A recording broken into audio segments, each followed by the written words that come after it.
بسم الله الرحمن الرحيم والصلاة والسلام على أشرف المرسلين سيدنا محمد صلى الله عليه وسلم. أهلا بكم في فيديو جديد. النهاردة بإذن الله هنتكلم عن مباراة الأهلي والإسماعيلي اللي اتلعبت النهاردة الساعة 7 مساء في استاد برج العرب في اسكندرية، واللي انتهت 2-1 لصالح النادي الأهلي.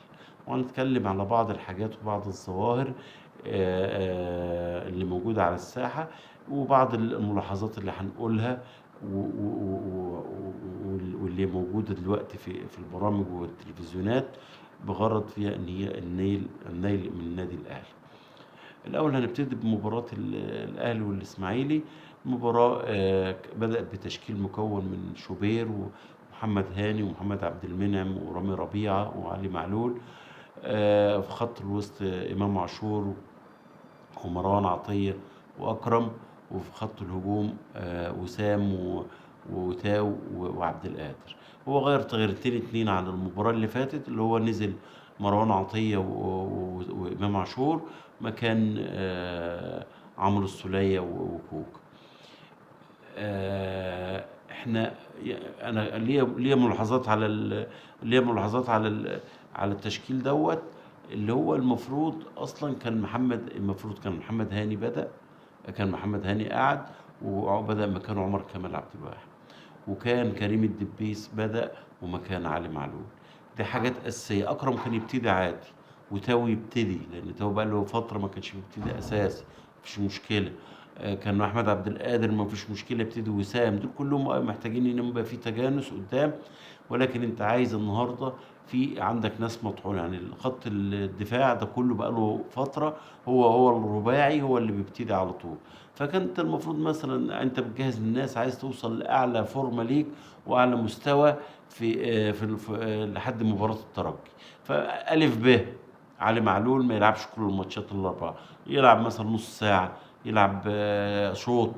لكن انا اخلي علي معلول رجله في الملعب بس ما لعبوش مباراه كامله، لان طبيعه السن وطبيعه ان انت عايز توصل في المباراه في المباراة الترجي وانت في اعلى مستوى وبكامل لعيبتك، بالذات الطرفين، لان انت ما عندكش بديل ليهم اللي يخليك. يعني علي معلول بالذات انت بتبني عليه شغلك كله، وفي نفس الوقت ما فيش بديل ليه.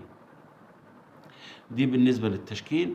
المباراة بصفة عامة، يعني في الشوط الأولاني يعني كان الأهلي مستحوذ وكده، ولكن يعني الفرص اللي عنده كانت قليلة، وفي نفس الوقت مفيش الشراسة الهجومية اللي هي تقدر تجيب جول.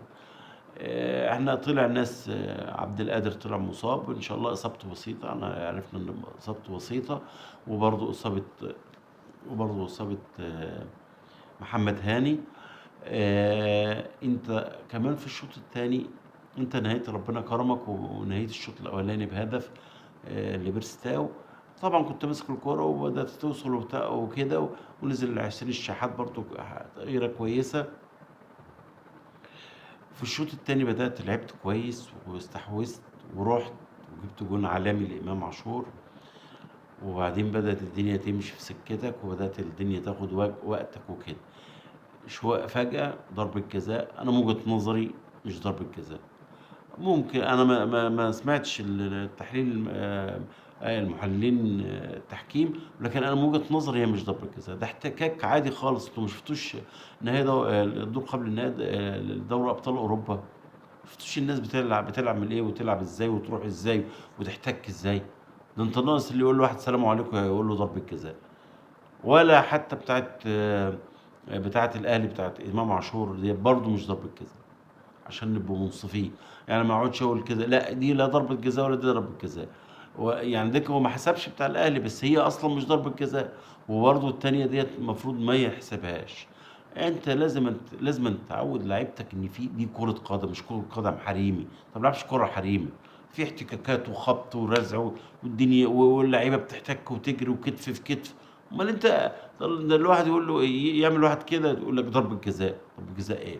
وتطلع تلعب بره في بطولات عالمية او بطولات قارية، تلاقي نفسك عمال تطحن ومش عارف تتعامل لان مفيش حكام بيحموك.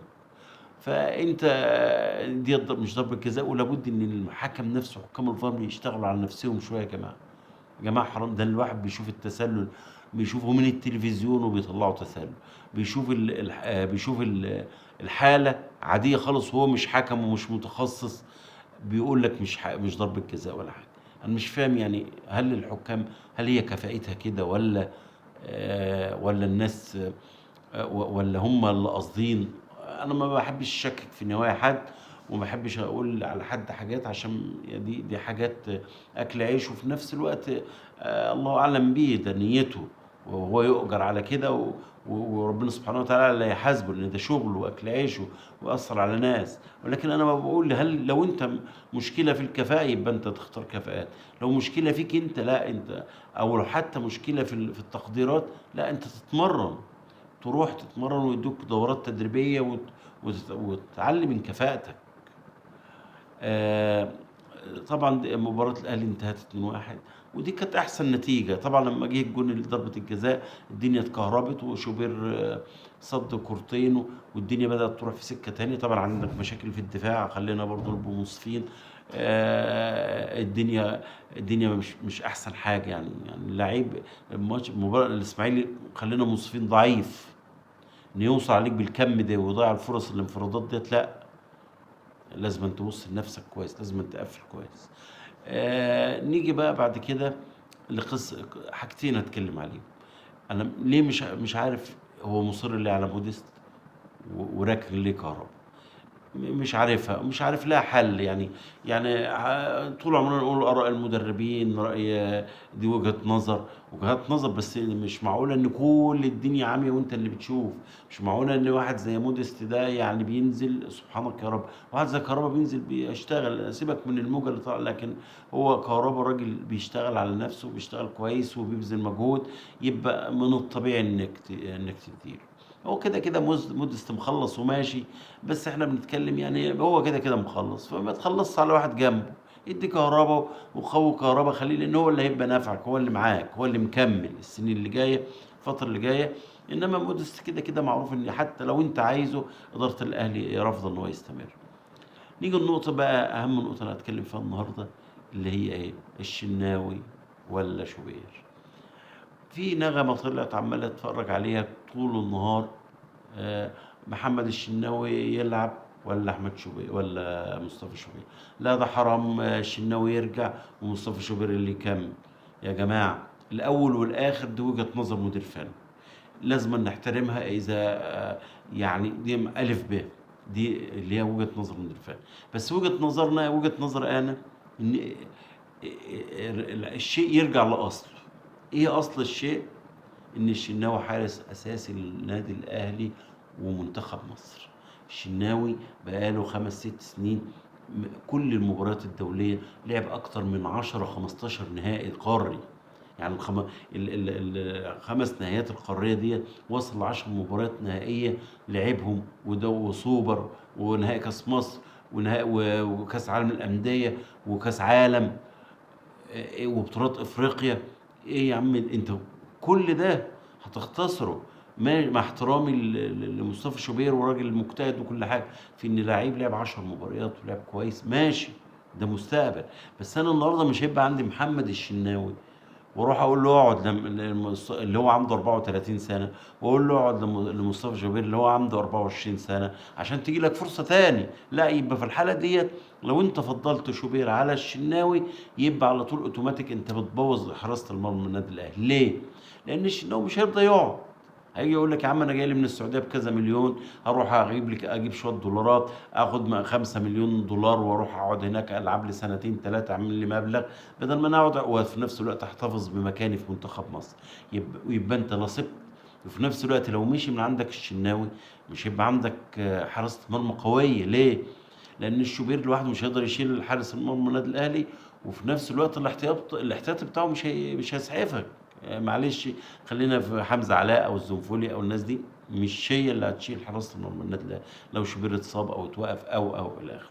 فاذا انت وجود شوبير في المستوى ده احتياطي للشناوي، معناها انك انت بتقوي حراسه، بتقوي الشناوي وبتقوي شوبير، لان كده كده الشناوي قدامه سنتين او سنه او ثلاثه بالكتير، وهيبتدي ممكن لو هيبقى يبطل، يا اما سنه ولا سنه ونص وهيطلع.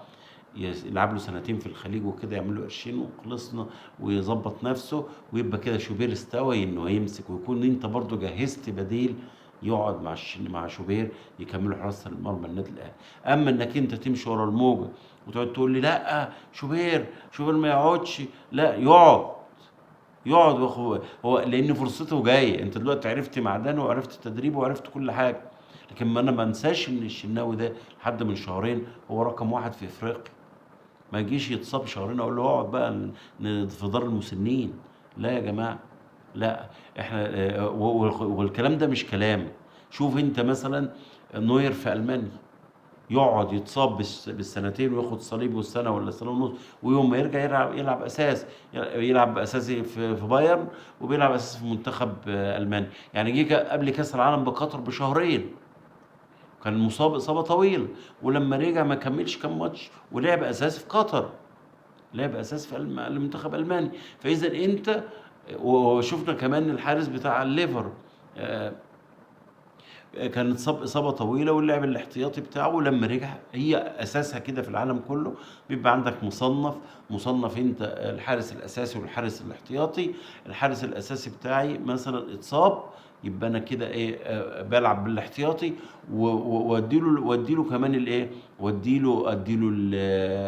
اديله الكاس، واديله مش عارف ايه، واديله حاجات من بعض الماتشات اللي مش مهمه قد كده، ولكن الاساسي بيرجع لمكانه ويبتدي ايه يشتغل. انا بشكركم، واتمنى ان شاء الله ان الفيديو بتاعي يعجبكم، وان شاء الله باذن الله نلتقي في فيديوهات اخرى، والسلام عليكم ورحمة الله وبركاته.